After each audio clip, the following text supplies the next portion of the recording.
আজকে আমাদের উদয়পুর মাননীয় স্পেশাল জাজ রবি দাহিয়ার আদালতে যে গুরুত্বপূর্ণ মামলাটার রায় আমরা হাতে পেয়েছি, এই মামলাটার নাম্বার হচ্ছে আমাদের Udaipur RK Pur women's PS case number 85 of 2021।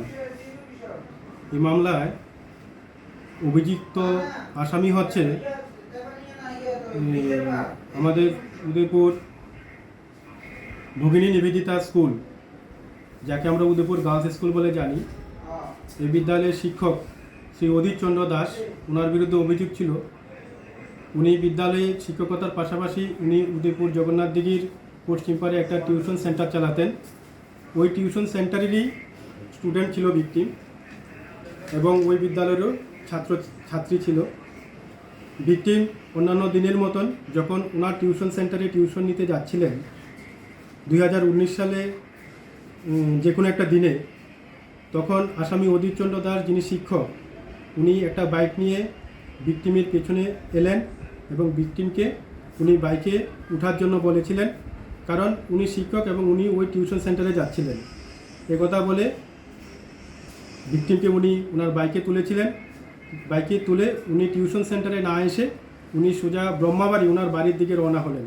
যখন ভিকটিম প্রতিবাদ করেছিল কেন উনি ব্রহ্মাবাড়ি যাচ্ছিলেন, তখন আসামি অধীর চন্দ্র দাস বলেছিল যে ওনার বাড়ি ব্রহ্মাবাড়ি, উনি আজকে টিউশন ক্লাসের মধ্যে নোট দেওয়ার জন্য কিছু বইপত্র আনতে হবে, যার জন্য ওনাকে বাড়িতে যেতে হবে।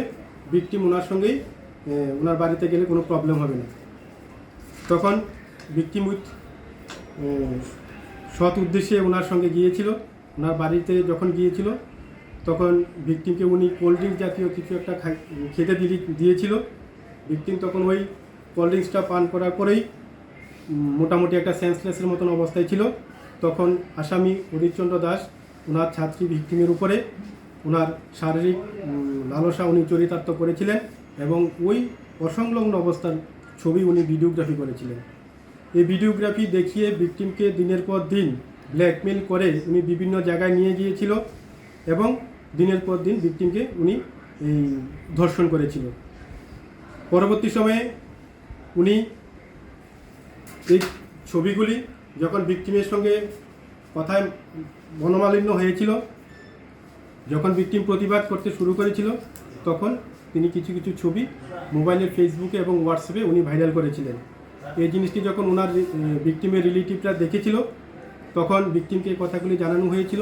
তখন ভিকটিম সমস্ত ঘটনা তার রিলেটিভের কাছে সব কিছু বলেছিল, এবং বলেছিল যে তখন আসামি ওকে থ্রেটেনিং করেছিল, ওনাকে ভিকটিমকে মেরে ফেলবে, তার বাবা মাকে মেরে ফেলবে এবং ছবি ভাইরাল করে দেবে, যার জন্য ভিকটিম এতদিন কাউকে কিছু বলেনি। তখন ভিকটিম সমস্ত কথা তার গার্জিয়ানকে বলেছিল, তার গার্জিয়ান তখন এফআইআর করেছিল। 2021 সালে এই মামলা রেজিস্ট্রি হয়েছিল আরকেপুর উমেন্স পিএস 85 অফ 2021। এই মামলায় তদন্তকারী অফিসার রিপিতা ভট্টাচার্য এই মামলাটি তদন্ত করেছিল। তার তদন্ত করার শেষে চার্জশিট প্রদান করেছিল আসামি অধীর দাসের বিরুদ্ধে আন্ডার সেকশন 376(2), 506 এবং 6 অফ পক্সো আইনে।